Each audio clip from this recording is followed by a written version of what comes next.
ॐ भद्रं कर्णेभिः शृणुयाम देवाः भद्रं पश्येमाक्षभिर्यजत्राः स्थिरैरङ्गैः स्पृष्टवागुंसस्तनूभिः व्यशेम देवहितं यदायुः स्वस्ति न इन्द्रो वृद्धश्रवाः स्वस्ति न पूषा विश्ववेदाः स्वस्ति नस्तार्क्ष्यो अरिष्टनेमिः स्वस्ति नो बृहस्पतिर्दधातु ॐ शान्ति शान्ति शान्तिः। सदाशिवसमारम्भाम् शङ्कराचार्यमध्यमाम् अस्मदाचार्यपर्यन्ताम् वन्दे गुरुपरम्पराम् शङ्करं शङ्कराचार्यं केशवं बादरायणं सूत्रभाष्यकृतौ वन्दे भगवन्तो पुनः पुनः भगवन्तो पुनः पुनः। गीता ज्ञानम्।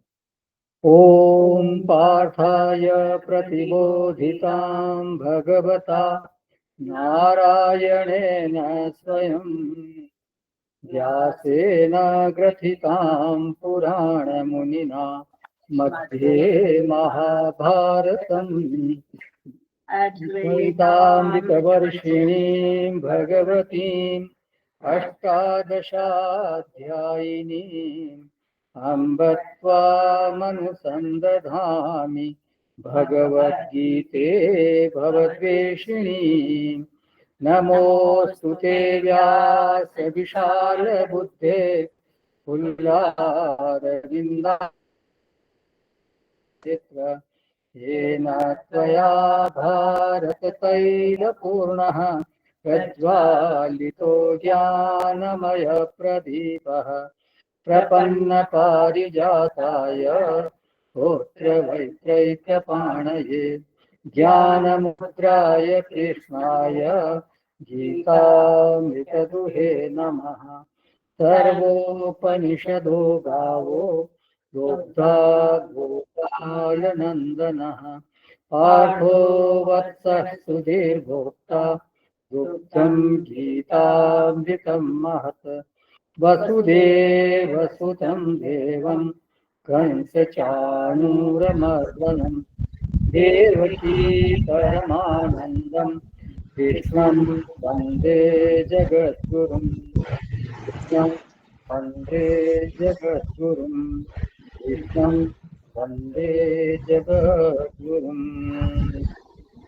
डॉक्टर कक्षण साहब थोड़ा कीर्तन कर दीजिए। जय जय गोविंद जय हरि गोविंद जय जय गोविंद जय हरि गोविंद जय जय गोविंद जय हरि गोविंद जय जय गोविंद जय हरि गोविंद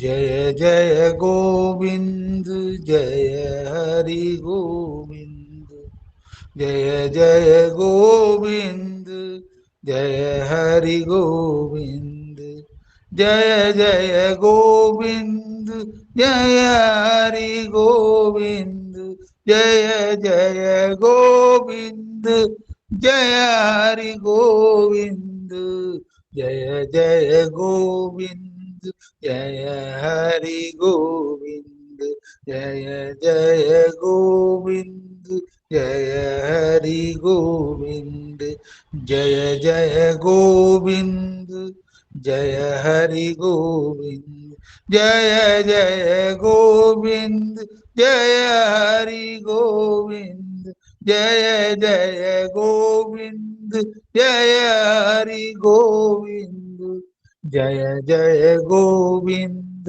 जय हरि गोविंद जय जय गोविंद जय हरि गोविंद। हरि ओम तत्सत। थैंक यू डॉक्टर साहब।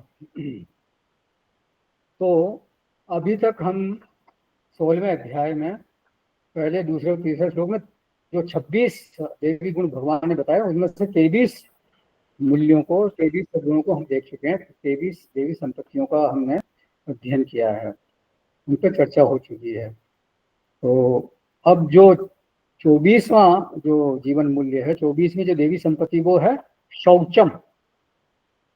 शौचम माने क्या? बाह्याभ्यंतर शुद्धि ही। शौचम शब्द 13वें अध्याय में भी आया था, आचार्योपासनम शौचम। तो वहां पर इस पर विस्तार से चर्चा हो चुकी है, लेकिन थोड़ा इसको और समझने की जरूरत है। भाष्यकार यहाँ बोलते हैं शौचम द्विविधम, 2 प्रकार की शुद्धि बताई उन्होंने। मृज्जल कृतम बाह्यम आभ्यंतरम च मनोबुद्धियो नैर्मल्यम माया रागादि कालुष्य अभाव। बोले मिट्टी और जल आदि से बाहर की शुद्धि तथा कपट और राग आदि की कालिमा का अभाव होकर मन बुद्धि की निर्मलता, ये भीतर की शुद्धि। बाहर की शुद्धि मृत जल आदि, मतलब मिट्टी और जल आदि से आग धोना आदि, कैसे, वो बाहर की शुद्धि। और राग द्वेष आदि न हो, अंतःकरण की निर्मलता, ये भीतर की शुद्धि। तो ये 2 तरह की शुद्धियां यहाँ बताई गई है। अब इनमें एक को अधिक महत्व देना और दूसरी की उपेक्षा करना, ये एक साधक के लिए मंगलकारी कभी नहीं हो सकता। हम देखते हैं समाज में बहुत से लोग, बहुत बाह्य शुचिता उनमें बहुत होती है, बिल्कुल एकदम टाइट ही रहेंगे, एकदम वस्त्र एकदम लकदक मिलेंगे आपको, साफ सुथरे होंगे। घर में जाओ तो वो भी एकदम सजा धजा मिलेगा, बिल्कुल साफ सुथरा होगा, सारी चीजें करीने से रखी होंगी। अच्छी बात है, होना भी चाहिए, उसमें कोई ऐसा ये तो होना ही चाहिए। लेकिन ये भीतर की शुद्धि है कि नहीं, ये उस पर ध्यान उनका कम होता है। बाहर की शुद्धि का तो उन्होंने बचपन से ही मानो कि एक जीवन मूल्य अपना बनाया हुआ है, जीवन मूल्य की तरह धारण कर रखा उसको, तो जीवन में उसको महत्व दिया है। और उनकी मान्यता है कि ऐसा रहने से व्यक्तित्व निखरता है, व्यक्तित्व में एक प्रखरता आती है, दूसरे लोग बहुत उसका सम्मान करते हैं, वो ठीक है। लेकिन आंतरिक शुचिता के प्रति उनका विशेष ध्यान नहीं होता, जबकि होना ये चाहिए कि उतना ही, बल्कि कहना चाहिए कि उससे भी ज्यादा महत्व भीतर की शुद्धि को देना चाहिए। ये कि कपड़े की सफाई पर जब ध्यान देते हैं तभी वो साफ रहता है, अपने आप वो साफ रहता नहीं है। साफ करना जो क्रिया है वो थोड़ी देर के लिए होती है। मतलब सफाई में 2 बातें हैं, एक तो साफ करना और एक साफ रखना, 2 अलग अलग चीजें हैं।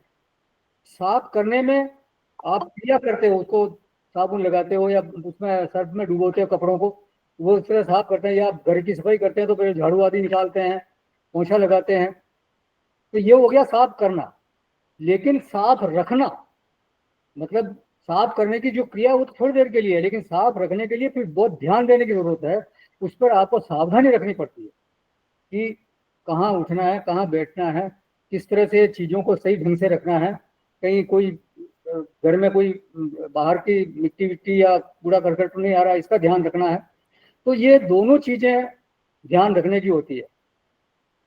तो इसी तरह से भीतर की शुचिता है, उस पर भी महत्व बुद्धि होनी चाहिए व्यक्ति की। अंतःकरण रूपी वस्त्र की सफाई भी बहुत जरूरी है, उस पर भी ध्यान देना चाहिए। तो अंतःकरण की जो पहली शुद्धि है वो है भाव शुद्धि। भावना के धरातल पर पवित्रता हो।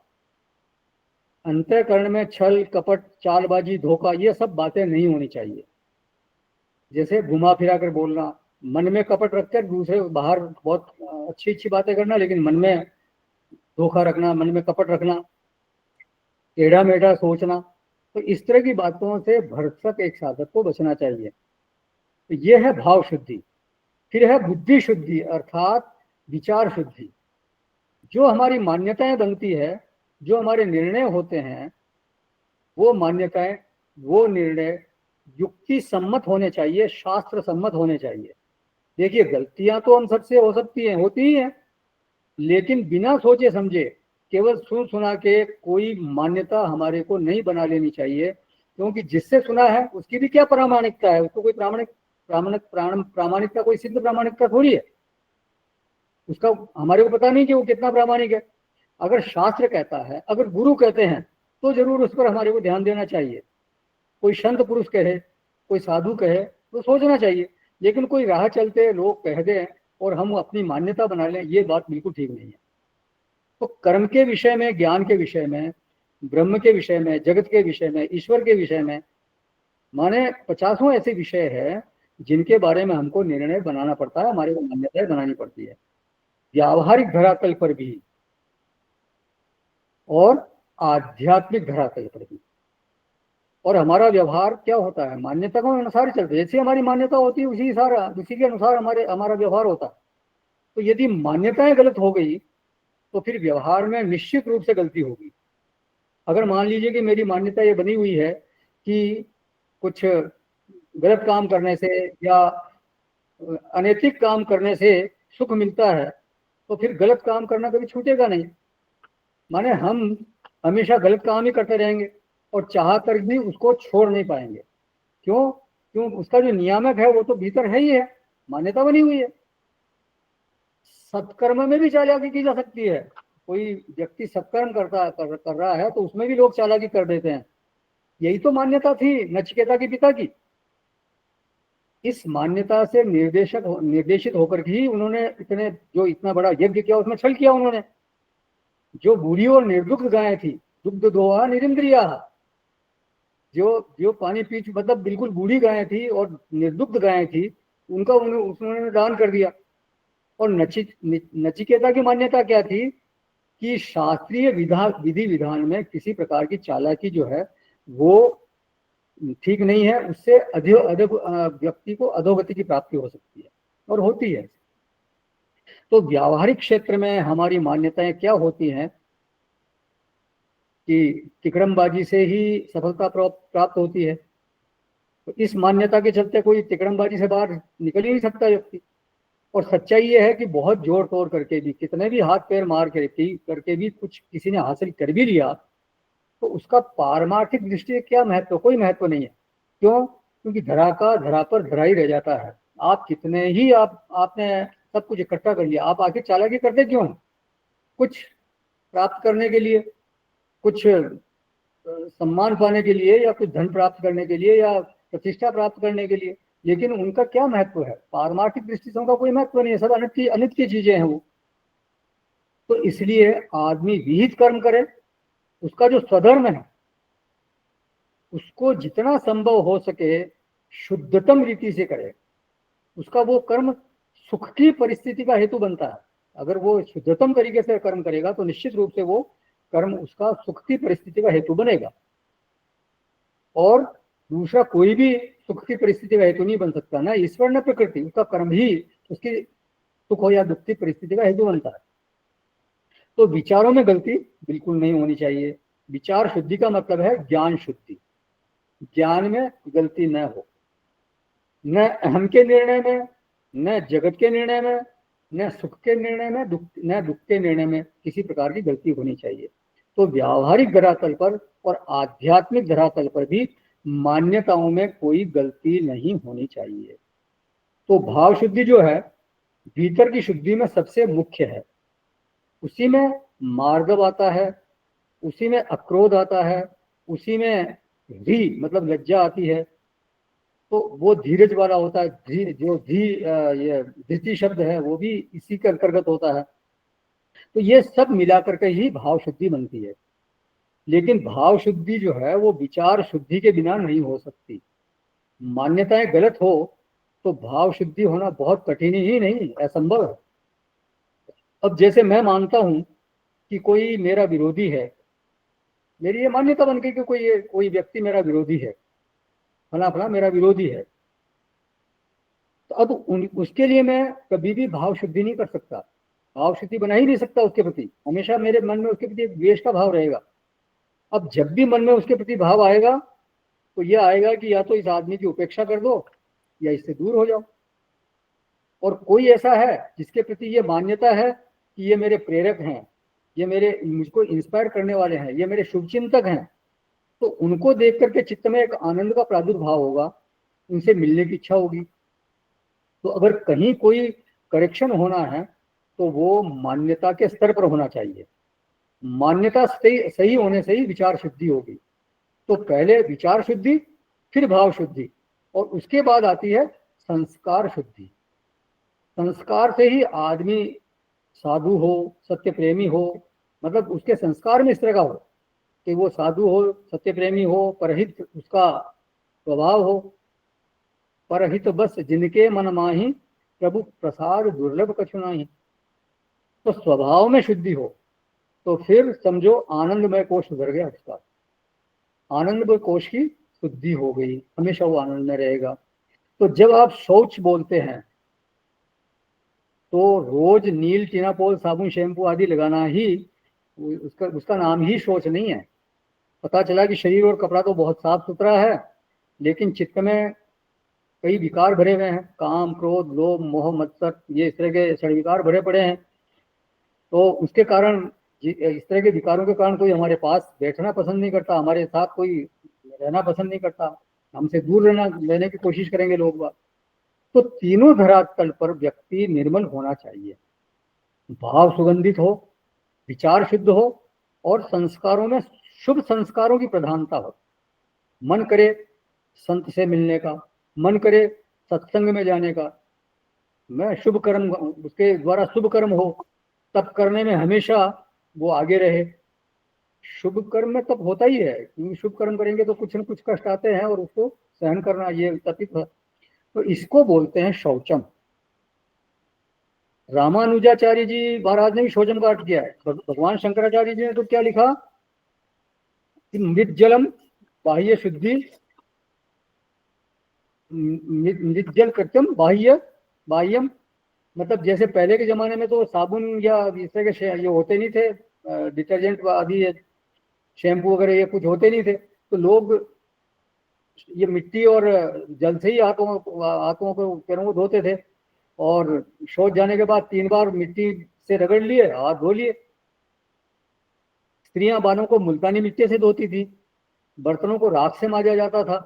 तो मृज्जलम कृतम बाह्यम, और आभ्यंतर मनोबुद्धियो नैर्मल्यम, माया राग आदि कालुष्य अभाव। माया मतलब ये कपट, छल कपट आदि, और राग द्वेष आदि, इस तरह की मलिकताओं के अभाव से जो है मन बुद्धि की शुद्धि होती है, मन बुद्धि की निर्मलता आती है। तो ये भीतर की शुद्धि बताई। रामानुजाचार्य जी ने क्या लिखा, शौचम बाह्य अंतःकरणा नाम कृत योग्यता शास्त्रीय, माने जो काम आपको करना है उसको करने की योग्यता हो जाना, ये शुचिता है। देखिए ये परिभाषा दी उन्होंने, आप जो काम करना चाह रहे हैं उसकी योग्यता आप में हो जाए तो ये शुचिता मानी जाएगी। जैसे आपको किसी सत्संग में जाना है, और सत्संग में जाने से पहले आप बाहर रूम में बैठे हैं या लॉन में बैठे हैं, तो जब आप वहां बैठे हैं तब भी अपवित्र तो नहीं, क्योंकि सुबह स्नान कर चुके हैं आप, लेकिन घर के कपड़ों में बैठे हैं, जो भी अपने साधारण पजामा कुर्ता पहन के बैठे होंगे या जैसे भी बैठे होंगे। लेकिन फिर उसी दशा में तो आप सत्संग में जाएंगे नहीं, थोड़ा कपड़े उपड़े देखेंगे ठीक ठाक है कि नहीं, बाल सही करेंगे, माने देखेंगे कि मैं प्रेजेंटेबल हूं कि नहीं, थोड़ा मुंह धोएंगे, वस्त्र बदलेंगे, तिलक आदि लगाएंगे। तो यह है कृत योग्यता।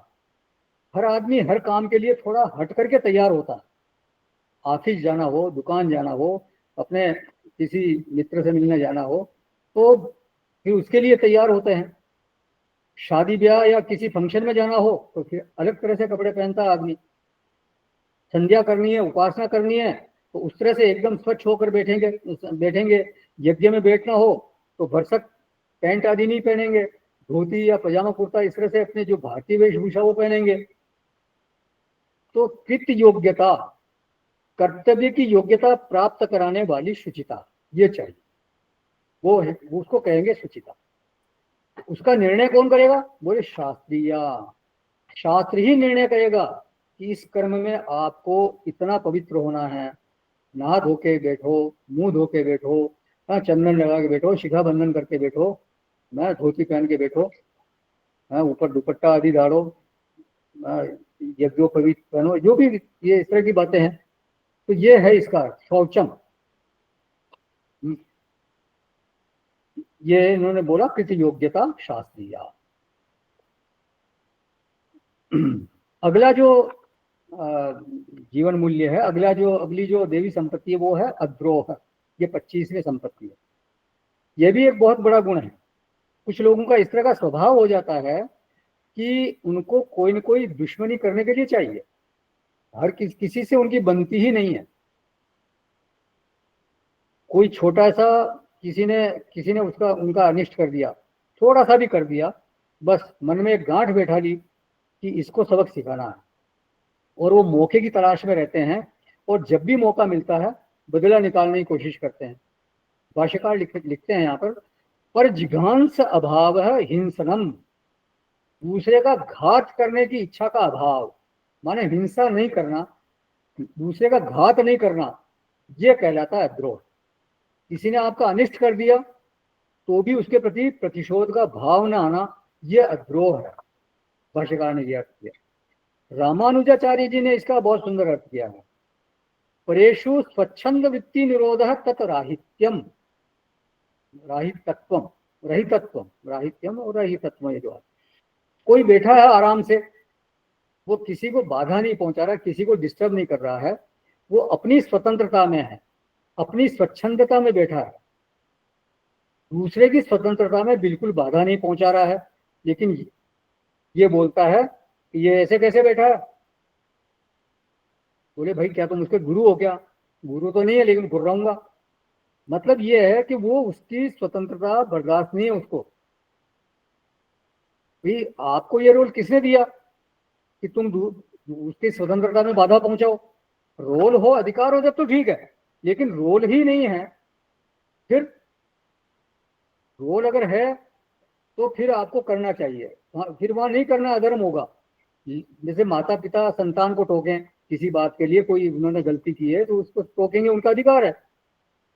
आचार्य अथवा जो गुरु है वो अपने शिष्य का ताड़न करें तो वो उसमें कोई गलती नहीं है। अगर वो ताड़न न करें तो गलती होगी, वो नहीं करेंगे तो कौन करेगा। लेकिन मेरा कोई रोल बनता नहीं है और मैं जबरदस्ती दूसरे की स्वतंत्रता में खलल डालूं, न कोई लेना न कोई देना, तू कौन के खामखा। तो अपने काम से काम क्यों नहीं रखते हो भाई, दूसरे के मामले में क्यों टांग फंसाना। तो यह है परेषु स्वच्छंद वृत्ति निरोध है, दूसरे की स्वतंत्रता को बाधित करना। सब लोग अपने ढंग से जी रहे हैं, अपने में खुश हैं, अब उनके जीवन में जबरदस्ती हम घुसकर डिस्टर्बेंस पैदा कर दें, ऐसा किसी के स्वभाव में होगा, होता ही है, देखा होगा आपने। कोई काम नहीं फिर भी बस जबरदस्ती उनके दूसरों के फटे में टांग अड़ाते रहते हैं। तो यह है द्रोह। अद्रोह क्या है? तत्रहितत्वम या तत्राहित्यम। इसका अर्थ क्या हुआ कि जैसे मुझे स्वतंत्रता प्रिय है, जैसे मैं अपने ढंग से जीना चाहता हूँ, वैसे ही दूसरे भी अपने ढंग से जीना चाहते हैं। उनकी स्वतंत्रता में खलल डालना बिल्कुल ठीक नहीं है। जैसे मुझे स्वतंत्रता चाहिए वैसे दूसरों को भी स्वतंत्रता प्रिय है, तो इसलिए वो दूसरों को दूसरे के किसी मामले में कूदना, हर जगह कूदना ठीक नहीं। तो ये है अद्रोह का अर्थ। परेषु स्वच्छंद वृत्ति निरोध है रहितत्वम। और अब है अंतिम गुण नातिमानिता। ये क्या है? अतिमान नहीं होना। स्वामी अखंडानंद जी ने कहा कि इसका अर्थ है कि थोड़ा बहुत मान तो होना चाहिए। भगवान ये चाहते हैं कि थोड़ा बहुत मान होना चाहिए। अतिमानता की बात जो है उसके लिए वर्जित है, लेकिन थोड़ा बहुत मान वो स्वीकार्य है। अतिमान का जो निषेध किया भगवान ने, ये अल्पमान का निषेध यहाँ नहीं किया है। 13वें अध्याय में आया था अमानित्व, मतलब मान नहीं होना, लेकिन यहाँ देवी संपत्ति का प्रकरण है तो यहाँ अतिमान के निषेध की बात कर रहे हैं भगवान। माने थोड़ा मान स्वीकार्य है। क्या मान होना चाहिए? जो मान आपके व्यवहार का संरक्षक बने।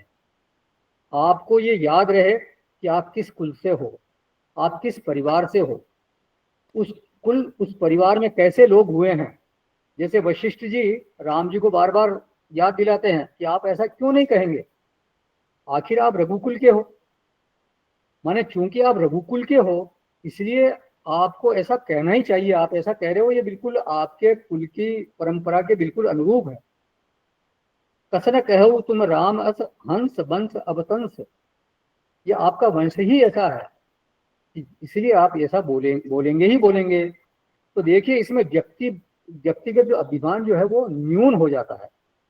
जब दशरथ जी ने कहा रघुकुल रीत सदा चली आई, प्राण जाई पर वचन न जाई, तो उन्होंने ये नहीं कहा कि मैं सत्यवादी हूं या मैंने जो वचन दिया मैं उसका पालन कर रहा हूं, बल्कि क्या कहा, मेरा कुल ऐसा है, और जब कुल ऐसा है तो मैं उसके विरुद्ध कैसे आचरण कर सकता हूं। तो उनके वचन की रक्षा करने में उनका जो कुलाभिमान है वो हेतु बन गया वहां पे। इसी तरह से जे आपके वर्ण का अभिमान आपकी रक्षा करता हो, नुकसान करता हो तो छोड़ दें। जैसे आपका जो वर्ण है वो आपके अभिमान की रक्षा करता हो, आश्रम का, जैसे आश्रम का अभिमान कि मैं गृहस्थाश्रम में हूँ, मैं साधु हूँ, मैं सन्यासी हूँ। आपके प्रोफेशन का अभिमान कि मैं डॉक्टर हूँ, इंजीनियर हूँ, मैं किसान हूँ, मैं व्यापारी हूँ, जो भी, ये अभिमान किंचित रहना चाहिए। अतिमान न हो, लेकिन किंचित अभिमान हो, किंचित गौरव का भाव हो, जिससे आप उसी के अनुरूप व्यवहार कर सको, आपका व्यवहार संभला रहे। जैसे एक कहा, कहीं किसी ने कहा, जैसे बिन विराग सन्यासी श्री हत भय जोग उपहासी। यदि सन्यासी में वैराग्य न हो, वो लोभी हो, रागी हो, कामी हो, तो वो उपहास का प्राप्त पात्र बन जाता है। श्रीहत, कोई श्री नहीं रहती उसके जीवन में। तो ये अभिमान जो है वो आपकी रक्षा करता है, आपको बचाता है। सुतीक्षण जी ने कहा है, सुतीक्षण जी जो एक संत थे, रामचरितमानस में प्रसंग पढ़ा होगा आपने, वो कहते हैं, अस अभिमान जाय जनि भोरे, मैं सेवक रघुपति पति मोरे। ये मेरे को ये अभिमान है कि मैं भगवान का सेवक हूँ, और जो भगवान है वो मेरे पति हैं, मतलब मेरे स्वामी हैं। यदि हम किसी बहुत प्रसिद्ध गुरु के शिष्य हों और हमारे द्वारा कोई हीन आचरण हो जाए, कोई ऐसा गलत आचरण हो जाए, अनैतिक आचरण हो जाए, तो लोग क्या बोलेंगे कि देखो इनके गुरु तो ऐसे हैं और इनका आचरण देखो किस तरह का आचरण कर रहे हैं, या इनके पिता तो इतने सीधे और सच्चे आदमी हैं और इनका कृत्य देखो। तो थोड़ा गुरु या पिता को भी इससे चोट लग सकती है, उनका भी उपहास हो जाता है। तो ये आपका जो कुलाभिमान है, या आपका जो वर्ण का अभिमान है, या आपका जो प्रोफेशन का अभिमान है, तो वो आपके व्यवहार की रक्षा आपको एक तरह से वो बाध्य करता है कि आप अपने व्यवहार को संभाले रहो। आपकी जो सामाजिक पहचान है, जो शास्त्रीय पहचान है, जो वर्णाश्रम संबंधी और प्रोफेशन संबंधी जो पहचान है, उसके अनुरूप उसका डेकोरम मेंटेन करते हुए आपका व्यवहार हो। तो अतिमान तो वर्जित है, लेकिन व्यवहार में किंचित शुभ जो है वो अपने जीवन में, जो जैसे अपने कुल का, वर्ण का, आश्रम का, राज्य का, देश का, उसका थोड़ा अभिमान होना चाहिए। अपनी मातृभूमि पर, अपने देश पर, अपने धर्म पर गर्व होना चाहिए। गर्व से कहो हम हिंदू हैं, कहते हैं ना लोग।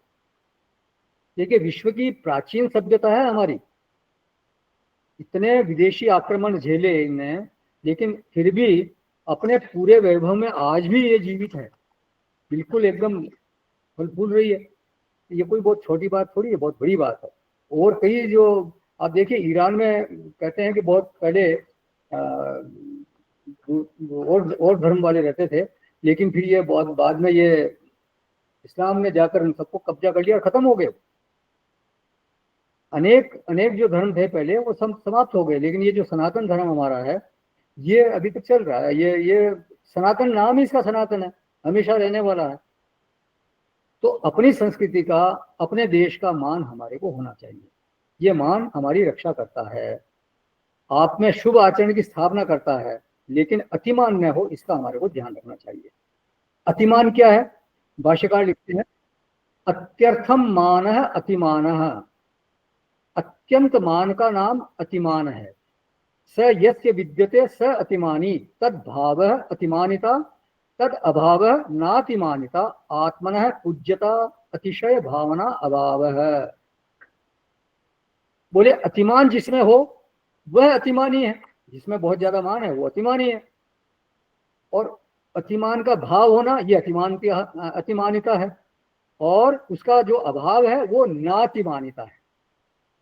अर्थात अपने में अतिशय पूज्य भावना का न होना, मैं बहुत ज्यादा पूज्य हूँ, मैं बहुत ज्यादा बड़ा आदमी हूँ, बहुत ज्ञानी हूँ, इस तरह का जो पूज्य भाव किसी में होता है तो उसका नहीं होना ये नातिमानिता है। अतिशय माने लोगों को लगे कि ये तो बड़ा इगोइस्टिक आदमी है, ये बहुत घमंडी है, अहंकारी है, अपने आप को पता नहीं क्या समझता है, अपने आप को तो समझता है। तो इस तरह का अगर किसी लोग सोचते हैं तो व्यक्ति को अपना आत्मनिरीक्षण करना चाहिए कि कहीं मेरे बारे में तो इस तरह का नहीं सोचते लोग, क्योंकि ये बहुत बड़ा दोष है।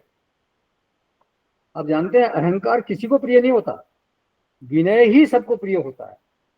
कोई भी व्यक्ति दूसरे दूसरे से यही एक्सपेक्ट करता है वो विनयशील हो, मतलब विनय से ही बात करे, वो अपना घमंड वहां प्रदर्शित न करे। नारद भक्ति सूत्र में भी एक सूत्र आता है, ईश्वर शापी अभिमान है द्वेषित्वात् दैन्य प्रयत्वात्। अभिमान है द्वेषित्वात् दैन्य प्रियत्वाच्च। तो ईश्वर को भी अभिमान बिल्कुल पसंद नहीं है, घमंड बिल्कुल पसंद नहीं है। देखिए घमंड किस बात का करता है आदमी, विद्या का करता है, तो विद्या भी प्रभु की दी हुई है, गुरु की दी हुई है। हाँ, और उन्हीं के सामने आप विद्वत्ता दिखाओ, गुरु के सामने विद्वत्ता दिखाओ, तो ये तो बहुत ही गड़बड़ बात हो जाएगी, है ना। फिर मतलब विद्या जो है वो आपको कृतज्ञता सिखाती है, विनय सिखाती है। विद्या ददाति विनयम, आपकी कृपा से कुछ कुछ समझ में आने लगा, भाव ये होना चाहिए गुरु के प्रति कि आपकी कृपा से मेरे को कुछ कुछ समझ में आने लगा है। भगवान की के प्रति कृतज्ञ होना चाहिए कि आपकी कृपा से थोड़ा बहुत समझ में आने लगा है। इस तरह से भाव रखने से व्यक्ति थोड़ा सजता है, उसमें एक सुगंधित व्यक्तित्व हो जाता है उसका, उसमें विद्या और निखरती है। इसी तरह से बल का कोई घमंड करता है, धन का घमंड करता है, सत्ता का घमंड करता है, ये किसको दिखा रहे हो भाई। आप जैसे अरबों खरबों आए यहाँ पे दुनिया में और चले गए, उनका कोई नाम लेवा नहीं है। वो जमीन पे था जिनका दबदबा कि बुलंद अर्श पे नाम था, उन्हें यूं फलक ने मिटा दिया कि मजार तक का निशान है। बड़े बड़े हुए रावण, कंस, हिटलर, ये क्या नाम वो पूरे विश्व को फतह किया ना, सिकंदर, और भी बहुत से ऐसे होंगे जिन्होंने जो अपने आप को तोप समझते रहे होंगे, उनका आज कोई नाम लेवा नहीं है। बहुत ऊंचे हो जब तक दूसरों से झुक के मिलते हो, बड़ाई का तसव्वुर आ गया तो कद घटा देगा, आपका वास्तव में कद रहेगा रहेगा ही नहीं। तो ये अतिमानिता नहीं होनी चाहिए व्यक्ति में। रामानुजाचार्य जी इसका अर्थ करते हैं अस्थाने गर्व अतिमानित्वम। अतिमानिता का अर्थ क्या किया उन्होंने, बोले गलत स्थान पर घमंड करना। ये थोड़ा, ये रामानुजाचार्य जी का भी इसलिए थोड़ा सा ले रहे हैं ताकि वो बात अच्छी तरह से पूरी तरह समझ में आ जाए। गलत स्थान पर घमंड करना, जहां पर विनय होना चाहिए, जहां पर आपकी आंख झुकी होनी चाहिए, वहां पर आंख दिखाना, वहां पर थोड़ा अपने आप को शो करना, यह है अतिमानिता। अस्थाने गर्व है, इस शब्द में यह बात छुपी हुई है कि जहां जरूरत है वहां पर गर्व अलाउड है, वहां पर गौरव अलाउड है। यदि विधर्मियों के बीच में हमारे धर्म की बात आती हो तो वहां गर्व से हमारे को कहना है कि हम सनातनी है, इसमें क्या बात है। विधर्मी अगर अपने धर्म की प्रशंसा कर रहा है तो हम अपने धर्म को क्यों नीचा दिखाने की कोशिश करेंगे। हम कहेंगे यस हमारा धर्म भी कोई कम नहीं है। तो ये वहां गर्व होना चाहिए। विदेश में जाकर भारतीय होने पर क्यों शर्मिंदा होना, तो वो तो अस्थानीय गर्व नहीं है, वो तो स्थानीय गर्व है। वहां तो भारतीय होने में अपने आप को गौरव का अनुभव होना चाहिए। हम ऐसे देश से हैं कि जहाँ पर सनातन धर्म जो है वो फल फूल रहा है, हमारे यहाँ कितने अवतार हुए हैं, ऐसी धरती पर हमारा जन्म हुआ है जो पवित्र भूमि कहलाती है।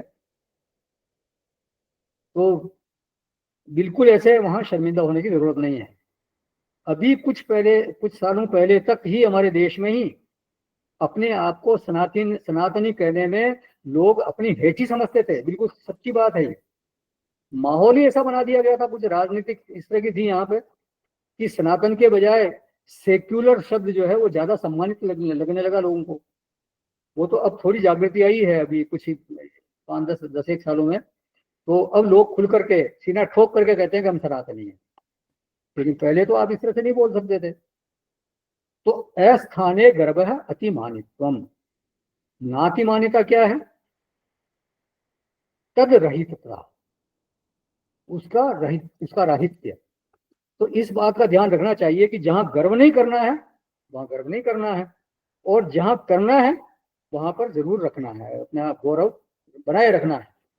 मुझे एक बात याद आ गई इस बात पर कि मेरी पर्सनल बात है, मतलब व्यक्तिगत बात है ये, कि एक बार मैं अपने माता पिता को पुरी लेके गया था यात्रा पे। तो पुरी से हम लौट रहे थे ट्रेन में, तो मेरे पिताजी पगड़ी पहनते थे, मेवाड़ की पगड़ी है। तो कुछ बच्चे लोग थे, कॉलेज के बच्चे 2-3 लोग, वो आपस में बातें करते हुए उनकी पगड़ी की तरफ इशारा करते करके हंस रहे थे। थोड़ा मतलब ऐसा उनका भाव, थोड़ा उपहास का भाव था। तो मैंने उनको कहा, मैंने वो आपको मालूम है ये पगड़ी कहाँ कहाँ की है? पगड़ी का इसका मूल्य क्या पता है आपको? हम लोग मेवाड़ के हैं, और ये मेरे पिताजी जो हैं वो पगड़ी बांधते हैं, मेवाड़ी पगड़ी है। और मेवाड़ में कौन हुए हैं आपको मालूम है कि कौन से वीर, एक वीर का जन्म हुआ? तो उन्होंने कहा हम तो नहीं जानते। मैंने को महाराणा प्रताप का नाम सुना है, कहाँ सब सुना है। मैंने को वो मेवाड़ की भूमि से ही महाराणा प्रताप का जन्म हुआ था, और उन्होंने और सबने सबने अकबर के सामने समर्पण कर दिया था, लेकिन महाराणा प्रताप कभी भी नहीं झुके। उन्होंने घास की रोटी खाना मंजूर किया, लेकिन कभी भी उन्होंने समर्पण नहीं किया। तो ये पगड़ी उसका प्रतीक है, और आप लोग इसका महत्व नहीं समझ रहे हो। तो फिर वो थोड़ा शर्मिंदा हुए और उन्होंने फिर माफी मांगी।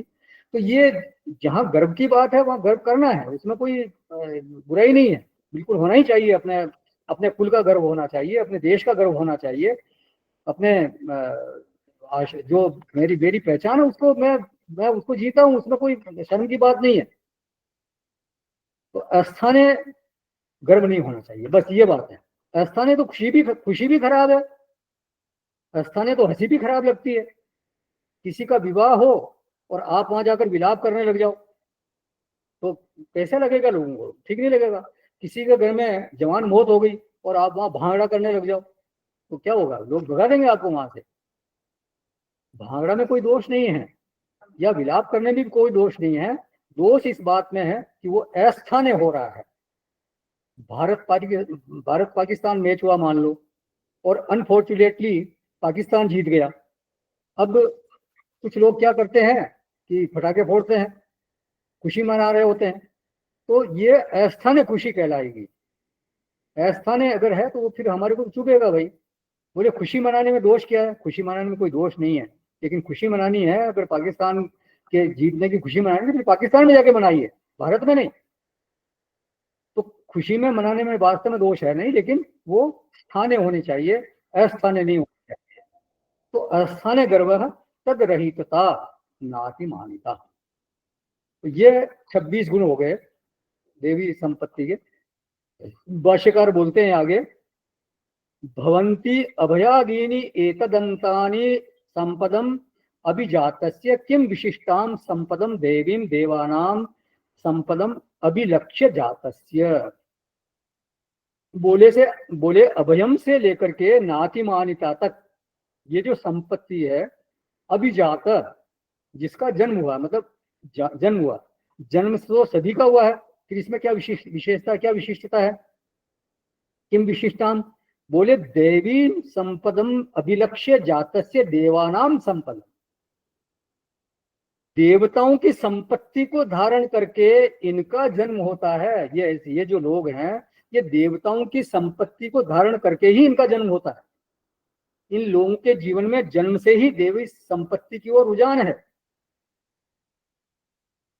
ये देवी संपत्ति अभिमुखी हैं।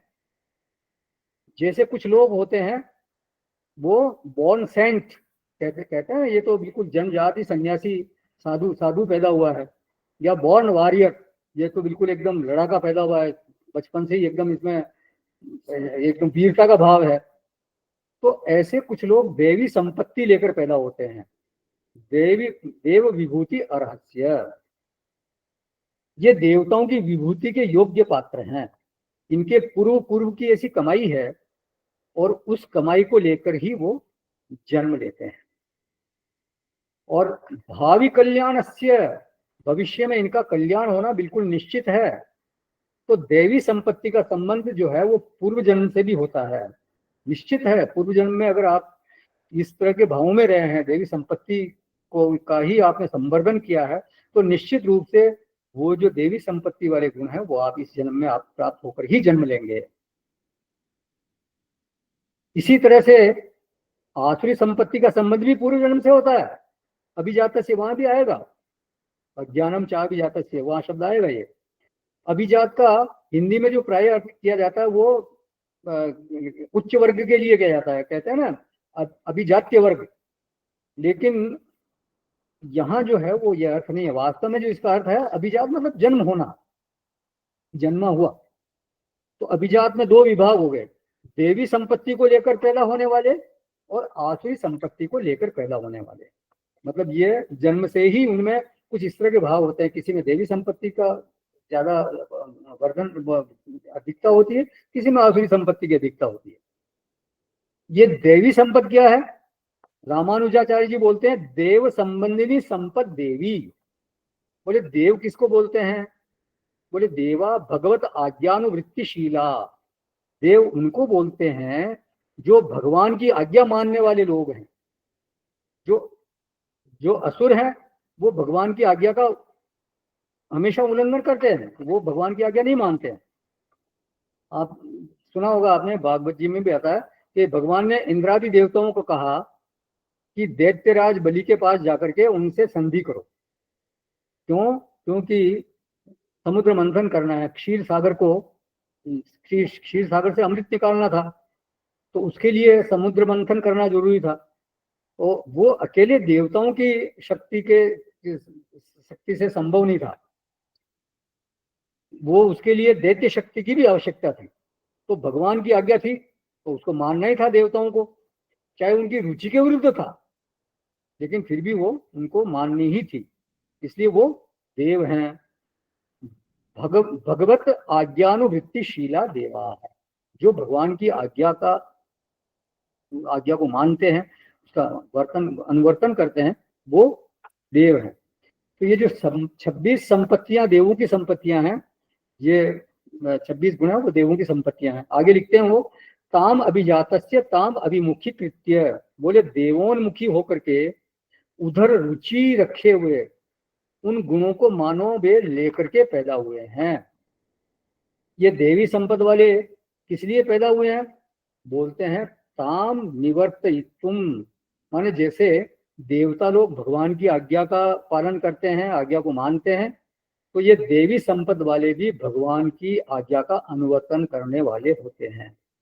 अवतार काल के अलावा भगवान की प्रत्यक्ष आज्ञा क्या है? शास्त्र धर्म मर्यादा का पालन होना चाहिए। अवतार काल में उन्होंने खुद ही शास्त्र धर्म की मर्यादा उन्होंने एक पैमाना सेट कर देते हैं वो कि इस तरह से मर्यादा का पालन होना चाहिए। वो खुद मर्यादा का पालन करते हैं और दूसरों के लिए वो आदर्श स्थापित करते हैं। तो उसी आज्ञा को मानना, उसका उल्लंघन करने की बिल्कुल वो उल्लंघन नहीं करना, उल्लंघन करने की प्रवृत्ति नहीं रखना, ये देव का अनुसरण है। और उसके लिए ये 26 गुण उनमें चाहिए। दूसरा क्या भाव है इसमें? देव शब्द का अर्थ है दिव्यता संपादन कराने वाली संपत्ति।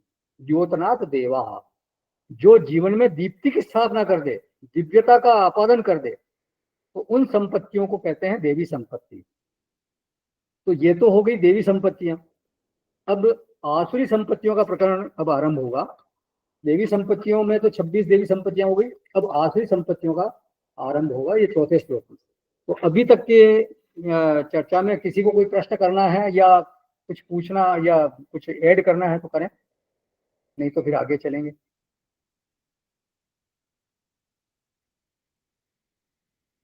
चलिए सर, ये 16वें अध्याय का 4था श्लोक है, 16th चैप्टर 4th श्लोक।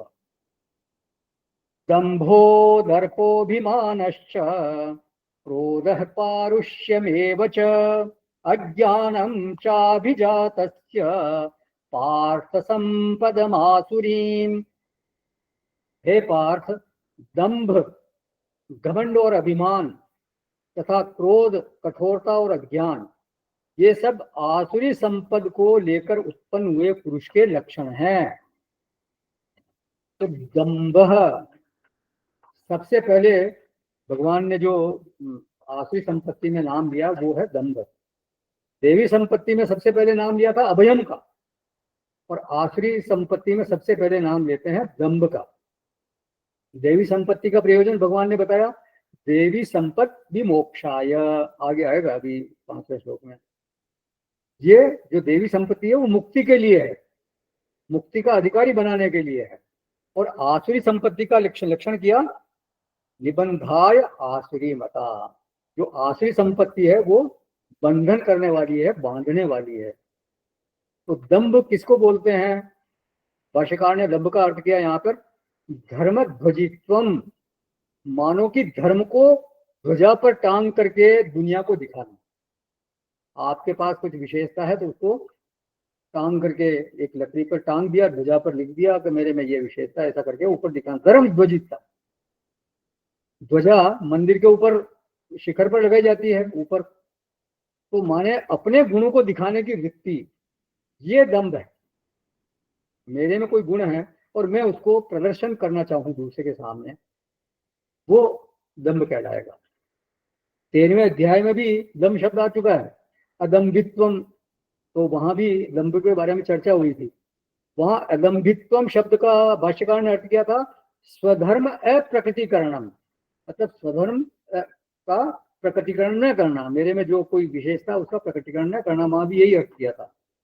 आप में जो सद्गुण है उसको प्रकट न करने की वृत्ति, प्रकट न करने का स्वभाव, ये अदम्भित्व है। और दंभी कौन हुआ? पर धर्म को प्रकट करना दंभ नहीं है, वो ऐसा नहीं कहा ये भाष्यकार ने कि परधर्म को प्रकट करना दंभ है, बल्कि कहा स्वधर्म प्रकटीकरणम दंभ। प्राय जो समाज में इसका अर्थ किया जाता है, इसको बोला जाता है हिपोक्रेसी, माने जो चीज हम में नहीं है उसको दिखाना, इसको कहा जाता है दंभ। जैसे मेरे में कोई गुण नहीं है फिर भी मैं जबरदस्ती उसका कोशिश करूँ, दिखाऊं कि भी मेरे में ये भी है वो भी है, वैसे गुण है, तो वो कहलाता दंभ। लेकिन दोनों आचार्यों ने, मतलब भगवान शंकराचार्य जी ने भी और रामानुजाचार्य जी ने भी, वो इसका जो दंभ शब्द का अर्थ जो है वो अन्यथा प्रदर्शन नहीं कहा, बल्कि रामानुजाचार्य भी लिखते हैं दंभ धार्मिकत्व ख्यापनाय धर्मानुष्ठानम, मैं बड़ा धार्मिक हूं ये दिखाना, ये दंभ है। ये जैसे मैं धार्मिक हूं ये दिखाने के लिए क्या गांव में या शहर में मैं भागवत का आयोजन करा दूंगा, या भगवान की, मतलब भागवत का आयोजन किस लिए? भगवान, मतलब भगवान की भक्ति बढ़े उसके लिए नहीं, बल्कि मेरा नाम हो कि मैंने देखो इतना बड़ा आयोजन करवा दिया, इतने लोगों को रोज आए और उन्होंने उनको सबका भोजन की व्यवस्था मैंने करवाई, और इतने पंडितों को बुलाया, वहाँ 5 पंडित रोजाना उसका भागवत का पाठ करते थे, और ये आयोजन किया, इस तरह से किया, वो ये सब दिखाते हैं लोग, आए दिन होता है, देखते हैं समाज में। लोग माता का जगराता कराते हैं तो वो भी दिखावा ज्यादा होता है, भक्ति कम होती है। माता का जगराता भक्ति के सहित भी हो सकता है और भक्ति के बिना भी हो सकता है, पर ज्यादातर वो दिखावा ही ज्यादा उसमें होता है, उसमें भक्ति की मात्रा कम होती है। आध्यात्मिक धरातल पर इसको देखें तो स्वधर्म प्रकटीकरण क्या है? जिस चीज को हम दुनिया को दिखाना चाहते हैं वो प्रायः हमारी अच्छाइयां ही होती है, हमारी बुराइयां हम दिखाना चाहते नहीं बाहर, और दुनिया को वो दिखती है, उसमें कोई दोष वाली बात नहीं है हमारे में है तो दिखती है, वो तो हम छिपाएंगे तो भी दिख जाएंगी, छिपाएंगे तो और विशिष्ट होकर दिखेंगी कि बताओ इतने बड़े आदमी होकर के भी ये बिल्कुल कितने छिपे हुए से रहते हैं, बड़े साधारण से रहते हैं, बड़े बड़े संकोची हैं। तो एक ना एक दिन तो पता चल ही जाता है लोगों को, लेकिन अपनी तरफ से ख्यापन करने का जो स्वभाव है, अपनी तरफ से प्रचार करने का जो एक स्वभाव होता है आदमी का, वो दंभ कहलाता है। लोग ये मान्यता बनाए हुए रखते हैं कि अगर हम नहीं बताएंगे तो फिर कैसे पता चलेगा लोगों को? जंगल में मोर नाचा किसने देखा? अरे भाई जंगल में जो मोर नाचता है वो तो बादल जब गिरते हैं तो आनंदित होता है, तो उसकी तो अपनी आनंद की अभिव्यक्ति के लिए वो नृत्य करता है, वो ये थोड़ी सोचता है कि मेरे को लोग देखें। तो नहीं जी, हमें तो दिखाना है, लोगों को दिखाना है कि भाई मेरे में ये गुण है, तो ठीक है, लेकिन उससे नुकसान होता है आपका। क्या नुकसान होता है कि जो आपकी अच्छी संपत्ति है, जो आपके सद्गुण है, वो मानो कि बहिरंग हो गए, बाहर आ गए। वो जो हमारी अच्छाइयां हैं, जो उनको हम दिखा रहे हैं, तो वो बहिरंग हो गई। और जो हमारी बुराइयां हैं, उनको हम छिपा रहे हैं, वो हो गई अंतरंग। तो घर के जो कीमती आभूषण हैं, उनको तो मानो हमने रख दिया बरामदे में बाहर, और जो कंकर पत्थर है, कचरा पट्टी है, उसको हमने ले जाकर अलमारी के अंदर ताले में बंद कर दिया। तो ये जो स्वभाव हमारे अंतःकरण का, कि जिसको हम दिखाते हैं वो बहिरंग हो जाता है, और जिसको हम छिपाते हैं वो अंतरंग हो जाता है। इसलिए सद्गुण को दिखाने की वृत्ति को आचार्य ने कहा दंभ। माने जो चीज नहीं है उसको दिखाने को दंभ नहीं कह रहे हैं। मतलब जो हमारे में नहीं है उसको दिखाने को दंभ नहीं कहा, बल्कि जो हमारे पास में है उसको दिखाना, उसको दंभ कहा। क्योंकि हम दिखाएंगे, वो किसको दिखाएंगे? हमारी जो अच्छाई होगी उसको ही दिखाएंगे, बुरी चीज को हम दिखाएंगे नहीं। बुरी चीज तो हम भीतर ही रखेंगे, उसको तो हम बिल्कुल एकदम ताले में बंद करके रखेंगे कि किसी को पता न चल जाए। तो धर्म ध्वजित्वम, ये जो अपने गुण, अपनी अच्छाई दिखाने का जो का भाव है, अपनी अच्छाई दिखाने की जो वृत्ति है, इसी रहस्य को लेकर धर्मशास्त्रों में कहा है, आचार्य ने भी कहा है कि पाप को क्षीण होता है, उसी तरह पुण्य क्षीण होता है। पुण्य संभव है, अगर बताएगा नहीं तो फिर वो बीमारी और बढ़ेगी। इसलिए कहते हैं, आचार्य लोग कहते हैं, जो महापुरुष लोग कहते हैं कि जो अपना जप है, साधना है, सत्कर्म है, दान है, ये इनको छिपाकर करना चाहिए, छिपाकर रखना चाहिए।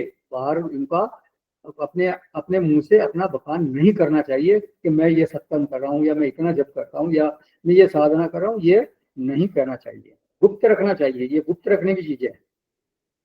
इनको गुप्त रखने से इनका फल बढ़ता है, मंत्र गुप्त रखने से उसका प्रभाव बढ़ता है, ऐसा कहते हैं संत लोग, और बता देने से उसका प्रभाव घट जाता है। तो ये जो अपने में अपने आप को धार्मिक दिखाने का जो की प्रवृत्ति है, अपने आप को अच्छा दिखाने की प्रवृत्ति है, सद्गुण दिखाने की प्रवृत्ति है, ये मतलब दूसरे लोग जाने कोई वो नहीं, अपने आप जाने, लेकिन अपने मुझे अपना मात्रीकरण, ये दंभ कहलाता है। तो ये सबसे पहला जो आखिरी संपत्ति में सबसे पहला शब्द दिया भगवान ने, ये मुखिया है एक तरह से आखिरी संपत्ति का। और फिर आगे जो आखिरी संपत्तियां, आगे फिर और इस पर चर्चा करेंगे। किसी का कोई प्रश्न है या कुछ इसमें ऐड करना है तो करें, नहीं तो फिर समापन करेंगे। ठीक है साहब, कहीं जाइएगा नहीं। ओम पूर्णमद पूर्णमिदं पूर्णात् पूर्णमुदच्यते पूर्णस्य पूर्णमादाय पूर्णमेवावशिष्यते।